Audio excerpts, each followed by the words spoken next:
Everyone, welcome to let's study YouTube platform. हम BPSC TRE 2 का preparation कर रहे हैं, जिसमें हम विज्ञान को पढ़ रहे थे। आज हमारा कक्षा 7 का पूरा विज्ञान कंप्लीट हो जाएगा चैप्टर वाइज, जिसमें हम बिहार एससीईआरटी और फिर पूरा एनसीईआरटी दोनों को एक साथ कवर कर रहे हैं। ठीक है, चलिए फिर हम स्टार्ट करते हैं।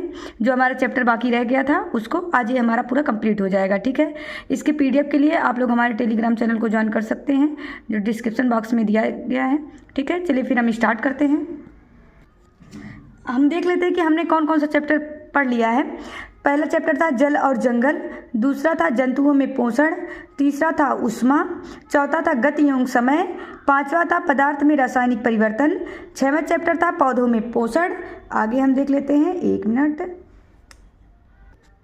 अगला चैप्टर हमारा 10वां था विद्युत धारा और इसके प्रभाव। फिर हमने देखा था रेशों से वस्त्र तक। फिर 12वां चैप्टर हमने पढ़ा था अम्ल, क्षार और लवण।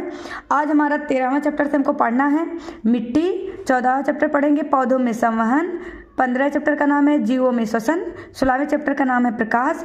17वां पौधों में जनन। 18वें चैप्टर का नाम है जंतुओं में रक्त परिसंचरण एवं उत्सर्जन। ठीक है, उसके बाद परिशिष्ट है।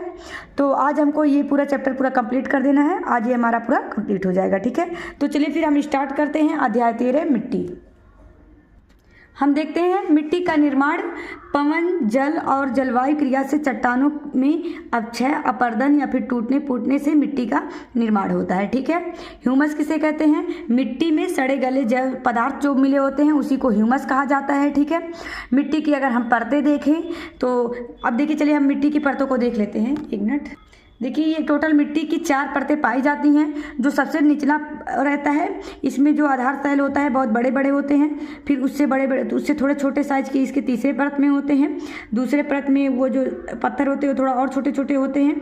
और जो पहला वाला होता है ये ऐसे रहता है। ठीक है, तो चलिए हम पहले के बारे में देख लेते हैं। जो मिट्टी की पहली परत होती है ये गहरे रंग का होता है, जिसमें ह्यूमस सबसे ज़्यादा पाया जाता है। ठीक है, जो पहला परत होता है ये गहरे भूरे रंग का होता है।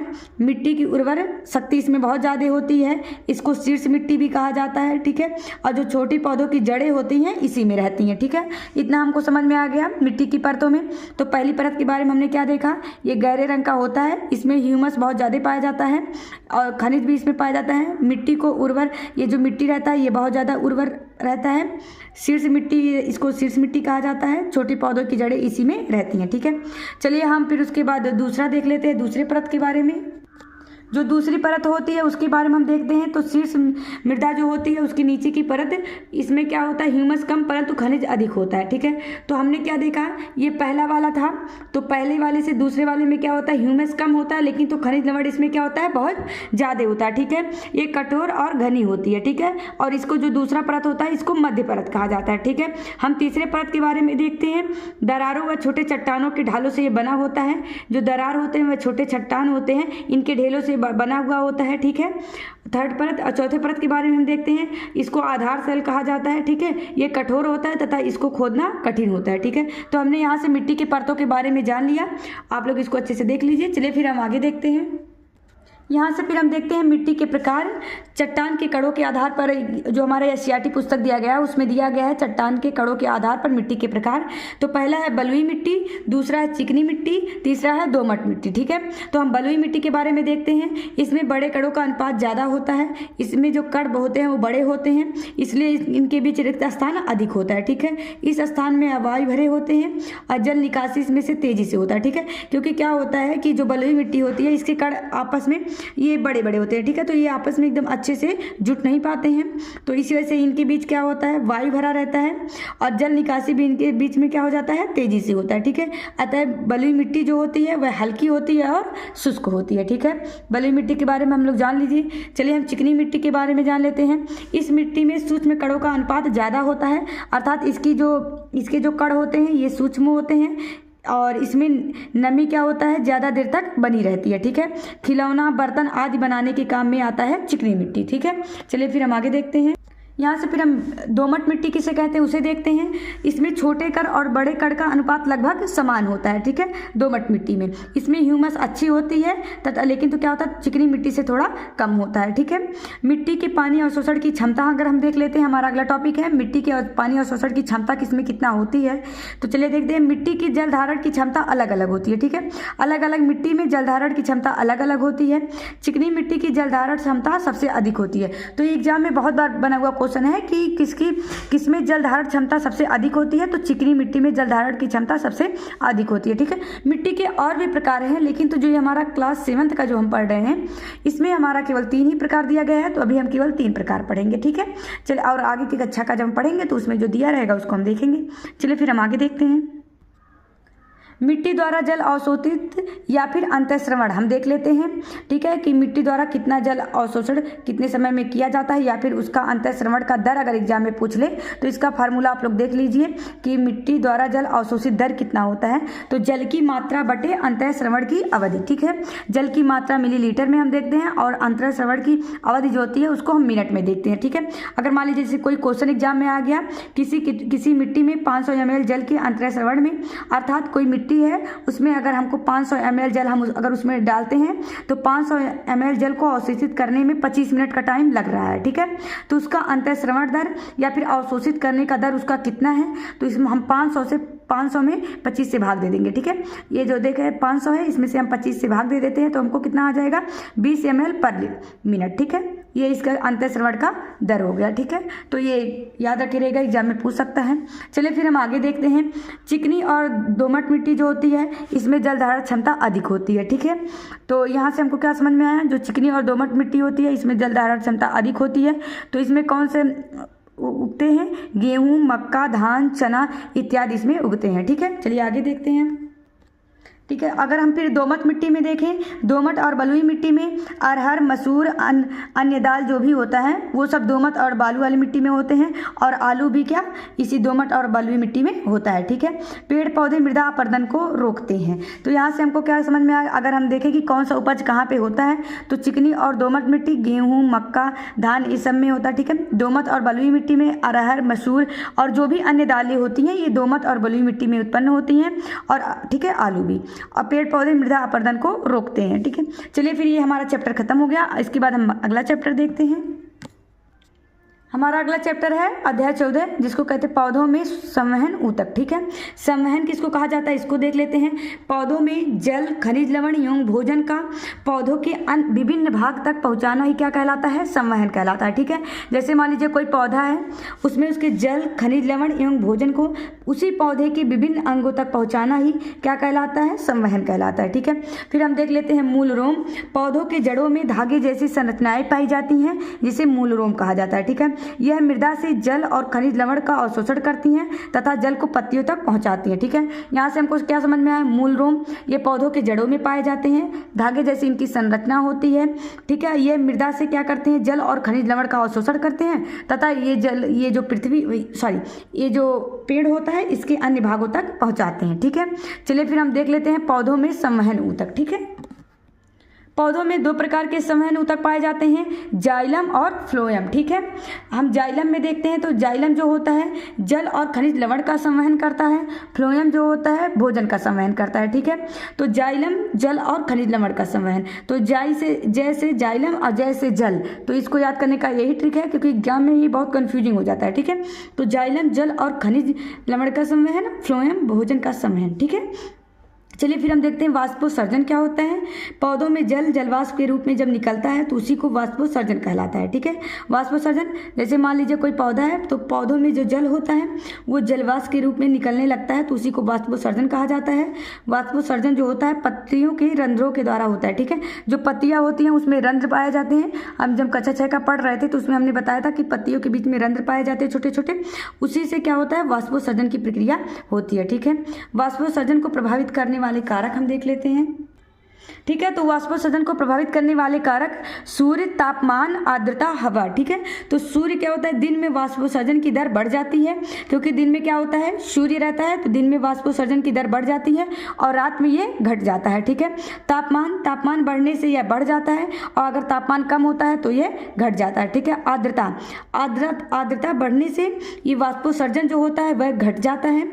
हवा के बहने की दर से वाष्पोत्सर्जन की क्या हो जाती है, दर बढ़ जाती है। ठीक है। तो यहाँ से एग्जाम में बन सकता है क्वेश्चन, मान लीजिए दे दिया कि वाष्पोत्सर्जन को प्रभावित करने वाले कारक कौन है, तो सूर्य, तापमान, आर्द्रता, हवा है। ठीक है।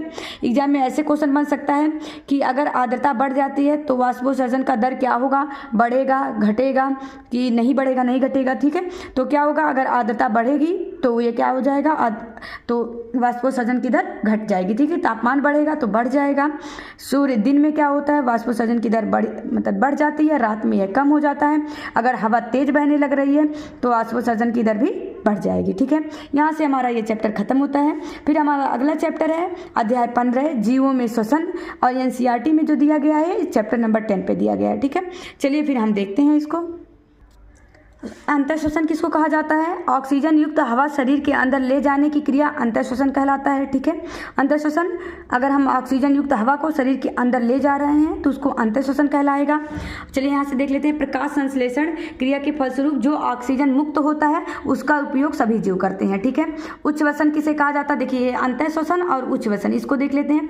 तो CO2 युक्त हवा शरीर से बाहर निकालने की क्रिया को उच्छ्वसन कहा जाता है। ठीक है। तो ये अंतःश्वसन और उच्छ्वसन, इसको दोनों को समझ लीजिए कि अगर हम सांस लेते हैं अर्थात हम ऑक्सीजन युक्त हवा अंदर ले रहे हैं तो अंतःश्वसन, अगर हम उसको बाहर कर रहे हैं उच्छ्वसन। ठीक है। CO2 युक्त गैस को। ठीक है। इतना समझ में आ गया। सांस लेना या छोड़ना श्वसन की प्रक्रिया नहीं है। सांस लेना हवा की, अभी 1 मिनट समझा रहे हैं। ठीक है। अगर हम देखते हैं कि सांस लेना या छोड़ना श्वसन की प्रक्रिया नहीं है, सांस लेना हवा की आवागमन की एक प्रक्रिया होती है। ठीक है। श्वसन के दौरान जो रासायनिक अपक्रिया होती है उसको हम देख लेते हैं। तो इसमें ग्लूकोज C6H12O6 को अगर 6O2 के साथ यह क्रिया करता है तो 6 कार्बन डाइऑक्साइड प्लस 6 H2O और प्लस एनर्जी मिलती है। ठीक है। अभी हमने बताया ना अंतःश्वसन एवं उच्छ्वसन, उसके बाद और श्वसन, तो दोनों में क्या अंतर होता है, अंतःश्वसन एवं उच्छ्वसन और श्वसन ब्रीथिंग में, और ठीक है क्या अंतर होता है। चलिए फिर हम देखते हैं। जो अंतःश्वसन और उच्छ्वसन होता है ये आंतरिक क्रिया है जिसमें ऑक्सीजन O2 जो इसको कहते हैं अंतःश्वसित और कार्बन डाइऑक्साइड को क्या किया जाता है, बाहर किया जाता है। ठीक है। श्वसन को अगर हम देखें तो यह जैव रासायनिक क्रिया है, बायोकेमिकल रिएक्शन है। ठीक है। जिसमें ग्लूकोज ऑक्सीकृत होकर कार्बन डाइऑक्साइड और जल में टूट जाता है एवं ऊर्जा मुक्त होती है। ठीक है। तो हमको समझ में आ गया, अंतःश्वसन एक यांत्रिक क्रिया है और उच्छ्वसन भी एक यांत्रिक क्रिया है। इसमें हम ऑक्सीजन को अंदर लेते हैं और कार्बन डाइऑक्साइड को बाहर निकालते हैं। श्वसन जो होता है यह एक जैव रासायनिक क्रिया है जिसमें ग्लूकोज ऑक्सीकृत होकर कार्बन डाइऑक्साइड और CO2 गैस में टूट जाता है। ठीक है। हम दूसरा देखते हैं, यह कोशिका के बाहर होने वाली क्रिया है और जो श्वसन होता है यह कोशिकाओं के अंदर होने वाली क्रिया है। ठीक है। इसमें इसे कोशिकीय श्वसन भी कहा जाता है। ठीक है। चलिए फिर आगे देखते हैं। हम तीसरे नंबर पर देखें, तीसरा अंतर क्या है, इस क्रिया में ऊर्जा खर्च होती है। अंतःश्वसन एवं उच्छ्वसन में क्या होता है, ऊर्जा खर्च होती है, लेकिन तो श्वसन में क्या हो रहा है, ऊर्जा मुक्त हो रहा है। अभी हमने बताया ना कि ग्लूकोज को जब ऑक्सीकृत किया जाता है मतलब ऑक्सीजन के साथ क्रिया करता है तो CO2 H2O और ऊर्जा निकलती है। ठीक है। इस क्रिया में एंजाइम, 1 मिनट आगे थोड़ा सा बढ़ा दें, हम देखते हैं। तो इस क्रिया में एंजाइम की सहभागिता नहीं होती है, लेकिन तो श्वसन में क्या होता है, इस क्रिया में निष्पादन में एंजाइम की सहभागिता होती है। ठीक है। तो अंतःश्वसन एवं उच्छ्वसन में समझ में आ गया, और उसके बाद श्वसन क्या होता है, इन दोनों में अंतर अभी पता चल गया। ठीक है। क्योंकि एग्जाम में इससे क्वेश्चन बन सकते हैं, तो आप लोग इस टॉपिक को अच्छे से क्लियर कर लीजिए अभी। ठीक है। ऑक्सीजन की अनुपस्थिति तथा उपस्थिति दोनों में क्या होता है, श्वसन क्रिया संभव होती है। जब ग्लूकोज का अपघटन O2 की उपस्थिति में होता है तो श्वसन ऑक्सीश्वसन कहलाता है। ठीक है। यहाँ से समझिए, जब ग्लूकोज का अपघटन अगर हो रहा है, C6H12O6 का अपघटन अगर O2 की उपस्थिति में हो रहा है तो श्वसन क्या हो जाएगा, ऑक्सीश्वसन हो जाएगा। जैसे C6H12O6 अगर हम ऑक्सीजन के साथ इसकी क्रिया करा रहे हैं तो CO2 गैस मिलेगा, H2O मिलेगा, ठीक है, जल, और उसके बाद ऊर्जा ऊर्जा मिलेगा 674 कैलोरी, ठीक है।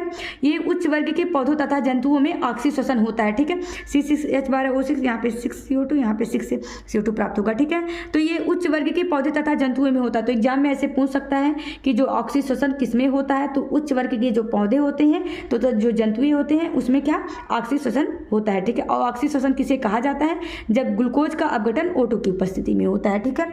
चलिए आगे देखते हैं हम। ऑक्सीजन की अनुपस्थिति में अगर ग्लूकोज का अपघटन हो रहा है तो ये अनॉक्सी होगा। तो देखिए ऑक्सी मतलब ऑक्सीजन है, अनॉक्सी मतलब ऑक्सीजन नहीं है। तो C6H12O6 में इसमें क्या मिलता है, अल्कोहल मिलेगा, CO2 मिलेगा और ऊर्जा कितनी 28 कैलोरी ऊर्जा प्राप्त होती है, ठीक है। यह क्रिया जो होता है ये किण्वन भी कहलाता है, ठीक है। ये एंट अमीबा गोलीक्रीम जीवाणुओं में ये होता है, ठीक है। जो अब देखिए अभी हमने बताया था कि जो ऑक्सीश्वसन होता है वो उच्च वर्ग के पौधे तथा जंतु में पाया जाता है, लेकिन तो जो ये किण्वन की क्रिया होती है या फिर अनॉक्सी क्रिया जो होती है ये एंट अमीबा क्रीम जीवाणु इत्यादि में ये क्रिया पाई जाती है, ठीक है। ईस्ट जो होता है एक कोश की सूक्ष्मजीव होता है और ये अनास्की श्वसन की क्रिया इसी में होती है, ठीक है। एथाइल अल्कोहल बनता है, उपयोग जैसे इसका जो अभी हमने बताया ना कि जो ईस्ट होता है इसका जो प्रयोग होता है अंग्रेजी शराब, पाव रोटी बनाने में, बिस्किट इत्यादि बनाने में इसका उपयोग किया जाता है, ठीक है। चलिए फिर हमारा अगला टॉपिक है मानव में श्वसन, इसको देख लेते हैं। यहाँ से हम देख लेते हैं मानव में श्वसन, ठीक है। तो देखिए ये मानव है, यहाँ पे नासाद्वार है, यहाँ पे नासागुहा है, यहाँ पे मुख गुहा है, ये ग्रसनी है, यहाँ पे श्वास नली, ठीक है, और यहाँ पे फेफड़ा है, ठीक है। तो इस मानव श्वसन में इतने अंग भाग लेते हैं। तो यहाँ से देख लीजिए नासाद्वार, नासागुहा, मुख गुहा, ग्रसनी, श्वास नली यहाँ पे है और फेफड़ा यहाँ पे है, ठीक है। तो इतनी चीज़ें क्या होती हैं मानव के श्वसन में भाग लेती हैं, ठीक है। चलिए आगे हम समझते हैं। अगर फिर मानव में श्वसन हम देखें तो हमने बताया नासद्वार, नासगुहा, मुखगुहा, ग्रसनी, श्वासनली, फेफड़ा आदि, ठीक है। अंतर श्वसन के समय क्या होता है, ये देखिए ये उसमें जो CRT पुस्तक है उसमें क्वेश्चन इससे बना हुआ है कि अंतर श्वसन के समय पसलियाँ जो होती हैं ऊपर और बाहर की ओर गत करने लगती हैं, ठीक है। तथा जो डायफ्राम होता है वो नीचे की ओर गत करने लगता है, जिससे वक्षगुहा का आयतन बढ़ जाता है और वायु फेफड़ों में पहुँच जाता है, ठीक है। तो अंतर श्वसन का क्रिया आप लोग देख लीजिए, पसलियाँ ऊपर और बाहर की ओर गत करती हैं तथा डायफ्राम जो होता है वो नीचे की ओर गत करता है, ठीक है, जिससे वक्षगुहा का आयतन बढ़ जाता है और वायु फेफड़ों में पहुंच जाता है, ठीक है। उच्च वसन के समय क्या होता है, उच्च वसन के समय हम देखते हैं, एक मिनट। उच्च वसन के समय क्या होता है, पसलियाँ नीचे की ओर आ जाती हैं, जबकि डायफ्राम जो होता है अपनी पुनः स्थिति में चला जाता है, वक्षगुहा सिकुड़ता है, ठीक है, और O2 रक्त की मदद से कोशिकाओं तक पहुंचता है, ठीक है। तो ये उच्च वसन जो होता है, उच्च वसन के एक बार समझ लीजिए, उच्च वसन के समय पसलियाँ नीचे की ओर तथा अंदर की ओर आ जाती है, जबकि डायफ्राम जो होता है अपनी स्थिति में आ जाता है, ठीक है, और वक्षगुहा सिकुड़ता है, ठीक है। चलिए एक बार हम इसको चित्र से समझा देते हैं आप लोग को। देखिए अंतर श्वसन की क्रिया, ये वाली अंतर श्वसन की क्रिया है। इसमें हम बता रहे हैं कि जो पसलियाँ ऊपर की ओर देखे जा रही हैं और बाहर की ओर गत कर रही हैं, तथा जो डायफ्राम, ये इसको डायफ्राम कहा जाता है, ये नीचे की ओर आ रहा है, ठीक है, जिससे वक्षगुहा का क्या होता है आयतन बढ़ जाता है और वायु फेफड़ों में पहुंच जाता है, ठीक है। ये हमने इसको समझा दिया। और यहाँ पे क्या हो रहा है, उच्च वसन हो रहा है। अब देखिए उच्च वसन में क्या होता है, CO2 गैस बाहर निकलता है, तो इसके लिए हमने क्या होता है, जो पसलियाँ होती हैं नीचे अंदर की ओर आ जाती है, देखिए नीचे जा रहा है और अंदर की ओर देखिए जा रहा है, ठीक है। उसके बाद जो इसमें डायफ्राम होता है वो अपनी देखिए स्थिति में जा रहा है, वक्षगुहा यहाँ पे सिकुड़ जाता है, ठीक है, उच्च वसन के समय। तो ये इससे क्वेश्चन बने हुए, अभी हम क्वेश्चन करवाएंगे तो आप लोग देख लीजिएगा। चलिए फिर हम आगे देखते हैं। ये देखिए बुक में ये भी दिया गया है कि विभिन्न जंतुओं में श्वसन अंग किसमें होते हैं, तो अमीबा शरीर की सतह द्वारा करता है, पक्षी फेफड़ा द्वारा, मछली गलफड़ा द्वारा, कीट ट्रैकिया द्वारा, मेढक त्वचा व फेफड़ा द्वारा, तिलचट्टा जो होता है श्वास रंध्र द्वारा, स्तनधारी जो होते हैं ये जो श्वास लेते हैं श्वसन अंग इनका है फेफड़ा होता है, ठीक है, जितने स्तनधारी होते हैं, ठीक है। देखिए ये CRT पुस्तक में जो क्वेश्चन दिया गया है इसको देख लीजिए। अंतर श्वसन के समय पसलियाँ जो होती हैं, ऑप्शन ए है बाहर की ओर गत करती हैं, नीचे की ओर गत करती हैं, आप तो 3 है ऑप्शन, ऊपर और बाहर की ओर गत करती हैं। तो इसमें क्या सही होगा, ऊपर और बाहर की ओर गत करती हैं, ठीक है। उच्च वसन के समय नीचे और अंदर की ओर गत करती हैं, नीचे की ओर गत करती हैं, ऊपर की ओर गत करती हैं, बाहर की ओर गत करती हैं। तो अभी हमने बताया था उच्च श्वसन के समय क्या होता है, नीचे और अंदर की ओर गत करती हैं, ठीक है। मछली में श्वसन के लिए कौन सा अंग होता है, फेफड़ा, त्वचा, श्वास रंध्र, तो क्या होता है, गलफड़ा होता है, ठीक है। तो यहाँ पे याद रखिएगा गलफड़ा होता है, ठीक है। फिर देखिए यहाँ से श्वसन के फलस्वरूप गैस निकलती है, hydrogen, nitrogen, oxygen, carbon dioxide. तो कौन सी गैस निकलती है, कार्बन डाइऑक्साइड गैस निकलती है, ठीक है। से क्वेश्चन देख लीजिए, क्योंकि इससे पूछ सकता है। तो रंध्र किस में पाया जाता है? पौधों में क्या पाया जाता है? रंध्र पाया जाता है। फेफड़ा किस में पाया जाता है? मनुष्य में क्या पाया जाता है? फेफड़ा। गलफड़ा किस में पाया जाता है? मछलियों में। त्वचा किस में पाया जाता है? केचुआ में। ठीक है, इतना समझ में आ गया। चलिए फिर हम आगे देखते हैं। हम देख लेते हैं पौधों में श्वसन। पौधा सांस लेने के लिए पत्तियों में पाए जाने वाले रंध्र से O2, जिसको ऑक्सीजन गैस कहते हैं, और CO2 गैस का विनिमय करती है। ठीक है, रात में जब प्रकाश संश्लेषण की क्रिया नहीं होती है तो O2 की मात्रा वातावरण में कम हो जाती है। ठीक है, जिस कारण वृक्षों के नीचे सांस लेने में कठिनाई और गर्मी होने लगती है। ठीक है, तो देखिए यहाँ से एक चीज़ और समझ लीजिए, जो पौधे होते हैं ये भी ऑक्सीजन गैस को ही ग्रहण करते हैं। ठीक है, लेकिन तो दिन में क्या होता है, ये लोग प्रकाश संश्लेषण करते हैं और प्रकाश संश्लेषण की क्रिया द्वारा ये ऑक्सीजन गैस को बाहर करते हैं और CO2 गैस को अंदर लेते हैं। ठीक है, और रात में यह क्रिया नहीं हो पाती है। इस वजह से ये क्या होता है, ऑक्सीजन की मात्रा में कमी हो जाती है, जिसके कारण कहा जाता है कि वृक्षों के नीचे सांस लेने में कठिनाई होने लगती है। इस वजह से रात में हमको क्या, वृक्षों के नीचे नहीं सोना चाहिए। ठीक है, अगला चैप्टर है अध्याय 16 प्रकाश। चलिए इसको हम पढ़ते हैं। यहाँ से हम देखते हैं तो प्रकाश सीधी रेखा में गमन करती है। ठीक है, ये कहाँ दिया गया है, क्योंकि ये मेंशन किया है बुक में। तो यूक्लिड ने 300 BC में, ठीक है, 300 ईसा पूर्व में ऑप्टिका नामक एक पुस्तक था, उसमें लिखा है कि प्रकाश सीधी रेखा में गमन करती है। ठीक है, तो इसको आप लोग अच्छे से देख लीजिए। प्रकाश का परावर्तन क्या होता है? प्रकाश का किसी चिकनी सतह से टकराकर वापस उसी माध्यम में लौट जाना प्रकाश का परावर्तन कहलाता है। प्रकाश के परावर्तन के फलस्वरूप तीव्रता और आयाम में कमी आती है, जबकि तरंगदैर्ध्य आवृत्ति नहीं बदलती है। ठीक है, तो एग्जाम में इससे भी क्वेश्चन बने हुए हैं कि अगर मान लीजिए कोई प्रकाश है, प्रकाश का परावर्तन हो रहा है, तो इसमें क्या नहीं बदलेगा? ठीक है, तो तरंगदैर्ध्य आवृत्ति नहीं बदलेगी, लेकिन तो तीव्रता और आयाम में कमी आ जाती है। ठीक है, तो यहाँ से समझ लीजिए तीव्रता और आयाम। जैसे मान लीजिए आप ऐसे सोचिए, कोई चीज़ किसी चीज़ से टकरा रहा है तो उसमें जो तीव्रता है वो क्या हो जाएगी, कम हो जाएगी, और उसका आयाम भी कम हो जाएगा, लेकिन तो जो उसका तरंगदैर्ध्य और आवृत्ति था वही रहेगा। ठीक है, वो नहीं बदलता है। ठीक है, आपतित किरण क्या होता है? जो स्रोत से आती हुई किरण आपतित किरण होता है, और परावर्तन के बाद जहाँ पे वो टकरा रही है उससे उसके बाद जब वापस लौटती है तो उसको परावर्तित किरण कहा जाता है। ठीक है, मान लीजिए देखिए ये कोई चिकना सतह है, यहाँ से कोई किरण आपतित मतलब कोई किरण आ रही है तो इसको आपतित कोण, और देखिए इसको बीच में अभिलंब कहा जाता है, जिस बिंदु से वो टकरा रहा है, फिर जहाँ से वो वापस लौट जाता है इसको परावर्तित किरण कहा जाता है। ठीक है, ये देखिए आपतित किरण और परावर्तित कोण, इसको I और R से आगे हम पढ़ेंगे। ठीक है, तो उसमें समझेंगे। तो आपतित किरण और ये जो परावर्तित, तो जो आपतित कोण और परावर्तित कोण हमेशा क्या होता है, समान होता है। ठीक है, फिर देखते हैं वास्तविक प्रतिबिंब क्या होता है, जिसे पर्दे पर प्राप्त किया जा सके वास्तविक प्रतिबिंब कहलाता है। काल्पनिक प्रतिबिंब जिसे पर्दे पर प्राप्त नहीं किया जा सकता है उसको काल्पनिक प्रतिबिंब कहा जाता है। उसके बाद हम चलिए दर्पण के बारे में अब देखते हैं। समतल दर्पण, इसमें प्रतिबिंब सीधा आभासी वस्तु के बराबर और पार्श्व उल्टा बनता है। ठीक है, यदि दर्पण की तरफ v वेग से दौड़ा जाए तो प्रतिबिंब 2v वेग से गतिशील दिखती है। ठीक है, अब ये सब इधर जितना भी है समतल दर्पण में देखिए, समतल दर्पण की तरफ अगर हम v वेग से दौड़ रहे हैं तो प्रतिबिंब 2v वेग से गतिशील दिखती है। ठीक है, इतना समझ में आ गया, क्योंकि एग्जाम में इससे क्वेश्चन बनते हैं, तो ये सब इंपॉर्टेंट फैक्ट है, आप लोग याद रखे रहिएगा। यदि दर्पण को थीटा कोण से घुमाया जाए तो जो उसमें प्रतिबिंब बनता है वो 2 थीटा कोण से घूम जाएगा। ठीक है, ये भी इंपॉर्टेंट है, इसको भी याद रखे रहिएगा। ठीक है, फिर यहाँ से देखते हैं वस्तु दर्पण से जितनी दूरी पर होती है दर्पण के अंदर जो प्रतिबिंब भी बनता है उतनी ही दूरी पर बनता है। ठीक है, किसी कोण पर इसके 2 समतल दर्पणों के बीच प्रतिबिंब की संख्या 360/थीटा होता है। ठीक है, अगर मान लीजिए किसी कोण पर झुके, एक मिनट, झुके मतलब मान लीजिए कोई कोण है, किसी कोण पर 2 समतल दर्पण को झुका दिया गया है तो उनके बीच कितने प्रतिबिंब की संख्या बनेगी, तो 360, और थीटा का मान जितना होगा उससे हम भाग दे देंगे। ठीक है, 360/थीटा। ठीक है, चलिए फिर हम आगे देखते हैं। हमने समतल दर्पण को पढ़ लिया। यहाँ से हम देखेंगे गोली दर्पण। यह दर्पण किसी गोला का भाग होता है। अवतल दर्पण जो होता है अंदर की तरफ क्या होता है, ये देखिए धंसा हुआ है। उत्तल दर्पण ये उठा हुआ होता है। ठीक है, यहाँ से देखिए ये होता है कॉनकेव, ये होता है कॉन्वेक्स। ठीक है, चलिए इसके बारे में हम देख लेते हैं। तो जो कॉनकेव होता है, अब देखिए कॉनकेव और कॉन्वेक्स दोनों के लिए दर्पण के सदैव दाहिने साइड पे पेंट किया जाता है। ठीक है, तो देखिए ये दाहिना साइड है।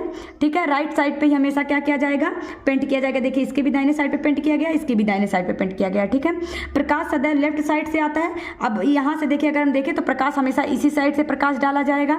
ठीक है, वस्तु को सदैव लेफ्ट साइड में रखते हैं, तो कोई भी वस्तु रहेगा उसको वस्तु को यहीं पे रखाएगा, इसमें भी वस्तु यहीं पे रखाएगा। ठीक है, इतना समझ में आएगा। लेफ्ट साइड का मान हमेशा क्या होता है, निगेटिव। अगर इस साइड का मान देखेंगे तो निगेटिव होगा, इधर का मान जो होगा पॉजिटिव होगा। ठीक है, ये उत्तल और अवतल दोनों के लिए सेम है। ठीक है, चलिए हम फिर हम आगे देखते हैं।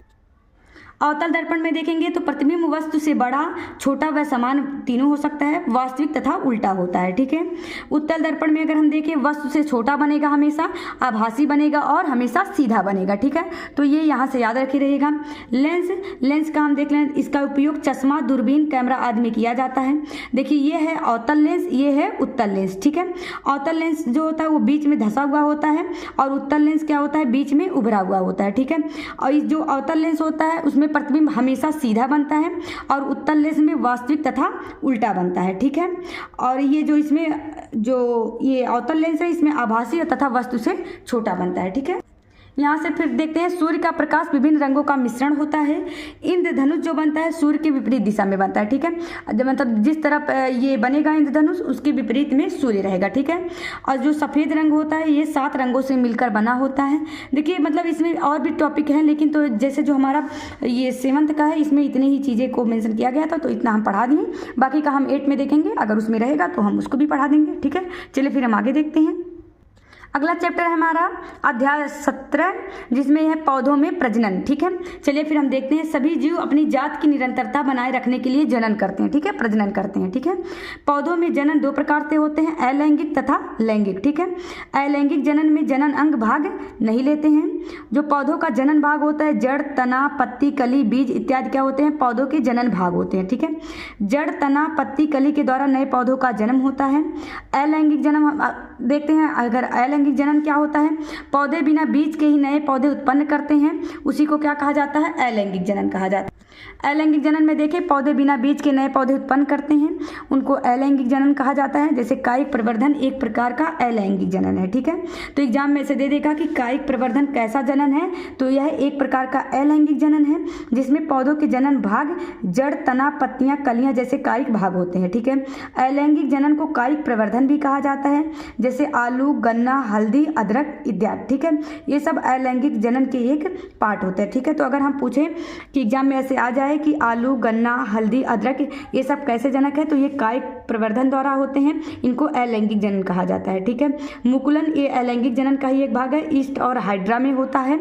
उसके बाद चलिए आगे देखते हैं हम। लेयरिंग विधि अगर हम देखते हैं तो बेली, चमेली, गेंदा ये सब क्या होते हैं, ये जो लेयरिंग विधि में बेली, चमेली, गेंदा ये क्या किया जाता है, इसमें पौधे की किसी शाखा को मिट्टी में दबाकर 15-20 दिन के लिए क्या होता है, इसको दबा दिया जाता है। ठीक है, फिर उसके बाद जब ये देखा जाता है 15-20 दिन के बाद, तो उसमें क्या होता है, छोटे छोटे जड़ निकल जाते हैं। ठीक है, उसके बाद उसको उखाड़ के कहीं और भी लगाया जा सकता है, इसी को लेयरिंग विधि कहा जाता है। ये किसमें होता है, बेली, चमेली, गेंदा इत्यादि के ये सब में पाया जाता है लेयरिंग विधि। ठीक है, उसका चलिए हम देख लेते हैं लैंगिक जनन क्या होता है। लैंगिक जनन में हम देखते हैं तो नर तथा मादा युग्मकों का मिलना क्या निषेचन कहलाता है। निषेचन के बाद बीजांड से बीज तथा अंडाशय से फल बनते हैं। फल एक परिपक्व अंडाशय होता है। बीजों का स्थानांतरण बीजों का प्रकीर्णन कहलाता है, जो जल, वायु तथा जंतुओं द्वारा होता है। ठीक है, चलिए हम फिगर से समझ लेते हैं। ठीक है, अगर हम देखें तो ये जो बीच वाला भाग होता है इसको स्त्री केसर कहा जाता है, और ये जो होता है ये क्या होता है, पुंकेसर होता है। ठीक है, पुंकेसर में 3 पार्ट होते, ये देखिए ये जो गया है ये पुंकेसर होता है, ये जो ठीक है जा रहा है ये पुंकेसर होता है। उसके बाद ये जो गोल वाला भाग बना हुआ है इसको पराग कोष कहा जाता है, इसमें जो कण रहते हैं उसी को पराग कण कहा जाता है। ठीक है, ये स्त्री केसर वाला भाग होता है। यहाँ पे क्या होता है, वर्तिकाग्र होता है, तो यही जो पराग कण होता है, पराग कण का वर्तिकाग्र तक पहुंचना ही क्या कहलाता है, परागण कहलाता है। ठीक है, यहाँ समझ में आ गया, पराग कण का वर्तिकाग्र तक पहुंचना ही परागण कहलाता है, यहाँ से समझ में आ गया। ये देखिए ये नीचे वाला क्या होता है, बीजांड होता है, ये वाला क्या होता है, बाह्यदल पुंज होता है। ठीक है, इसका हम पिछला लेक्चर जब हम लिए थे कक्षा 6 वाला, तो उसमें हम इसको बहुत अच्छे से समझाए थे, आप लोग वहाँ उसको देख लीजिएगा। चलिए फिर हम यहाँ इसको देखते हैं। अध्याय 18 में पढ़ेंगे जंतुओं में रक्त परिसंचरण और उत्सर्जन। ठीक है, ये जो है हमारा लास्ट चैप्टर है। चलिए फिर हम देखते हैं श्वसन क्रिया में निर्मित अपशिष्ट पदार्थ CO2 जिसको कार्बन डाइऑक्साइड गैस कहा जाता है, फेफड़ा तक पहुंचकर उच्छ्वास श्वसन के समय बाहर निकलता है। यह कार्य रक्त परिसंचरण करता है। ठीक है, ये जो रक्त परिसंचरण तंत्र होता है ये कार्य यही करता है। विश्राम अवस्था में किसी स्वस्थ व्यक्ति की नाड़ी संपदन लगभग 72 से 80 प्रति मिनट होता है। ठीक है, यहाँ से ये एग्जाम में पूछा हुआ क्वेश्चन है, अभी हम ये CRT वाले पुस्तक से आप लोग को करा भी देंगे। ठीक है, हृदय किसको कहा जाता है, चलिए हृदय के बारे में देख लेते हैं। हृदय वक्ष गुहा में स्थित होता है। इसका आकार जो होता है मुट्ठी के आकार के बराबर होता है। इसमें 4 कक्षा में विभक्त होता है। ऊपरी 2 कक्ष को आलिंद कहा जाता है, 1 मिनट, और निचले 2 कक्ष को निलय कहा जाता है। ठीक है, इसको हम फिगर से आप लोग को समझा देते हैं। ये देखिए यहाँ पे ये चित्र बना हुआ है, इसको हम देखते हैं।